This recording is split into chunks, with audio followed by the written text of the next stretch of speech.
നമുക്ക് കുറച്ച് പോത്തിറച്ചി കിട്ടിയിട്ടുണ്ടായിരുന്നു കേട്ടോ. ഞാൻ നാട്ടിൽ നിന്ന് വന്നതിൽ പിന്നെ ഏറ്റവും കൂടുതൽ മിസ് ചെയ്യുന്നൊരു സാധനമാണ് ഇത്. നമ്മൾ എത്രയൊക്കെ നന്നായിട്ട് ഉണ്ടാക്കിയാലും നമ്മുടെ നാട്ടിൽ കിട്ടുന്ന ആ ഒരു ടേസ്റ്റ് എനിക്ക് ഇതുവരെ ഇവിടെ കിട്ടിയിട്ടില്ല. എന്തായാലും ഞാൻ മസാലയൊക്കെ പുരട്ടി കുക്കറിനകത്ത് വെച്ചിട്ടുണ്ട്. അത് വേകുന്ന സമയം കൊണ്ട് ഞാൻ ഫോണിൽ വന്ന മെസ്സേജിനൊക്കെ റിപ്ലൈ കൊടുക്കാം കേട്ടോ. ഞാൻ കരഞ്ഞതല്ല, ഉള്ളി പൊളിച്ചിട്ട് എൻ്റെ കണ്ണ് അങ്ങനെ ഇരിക്കുന്ന കേട്ടോ. ഇനി നമ്മുടെ അടുത്ത ചടങ്ങ് ബീഫ് നല്ലതാണെന്ന് ടെസ്റ്റ് ചെയ്യലാണ്. കുക്കറിൽ ഫിസിൽ വരുമ്പോൾ നല്ല സ്മെല്ലുണ്ടെങ്കിൽ നല്ല ബീഫാണെന്നാണ് എൻ്റെ ഒരു വിശ്വാസം. അപ്പോൾ എന്തായാലും അത്യാവശ്യം നല്ല സ്മെല്ലൊക്കെ ഉണ്ടായിരുന്നു കേട്ടോ. ഇന്നലെ നമ്മൾ നെസ്റ്റോയിൽ പോയപ്പോഴത്തേക്ക് കിവി വാങ്ങിച്ചിട്ടുണ്ടായിരുന്നു കേട്ടോ.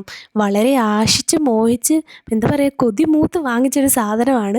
പക്ഷേ അത് മുറിച്ച് കഴിച്ചപ്പോഴത്തേക്കുള്ള എൻ്റെ അനുഭവം ഉണ്ടല്ലോ, പുളിച്ചിട്ട് എനിക്ക് ഒട്ടും വയ്യായിരുന്നു. പക്ഷേ ഈ സാധനം ചുമ്മാ കളയാൻ പറ്റില്ലല്ലോ, പൈസ കൊടുത്ത് വാങ്ങിച്ചതല്ലേ എന്ന് ഓർത്തിട്ട് കഷ്ടപ്പെട്ട് ചവച്ച് നിന്നും കിടന്നുമൊക്കെയാണ് ഞാൻ തിന്ന് തീർത്തത്. അത് പിന്നെ ഞാൻ കിവി തൊട്ടിട്ടില്ല. അത് കഴിഞ്ഞ് നമ്മൾ വേസ്റ്റൊക്കെ കളയാൻ വേണ്ടി താഴെ പോയി. അത് കഴിഞ്ഞ് വൈകിട്ടായപ്പോഴത്തേക്ക് കപ്പ വേവിച്ചതും ബീഫും കൂട്ടി അടിച്ചു.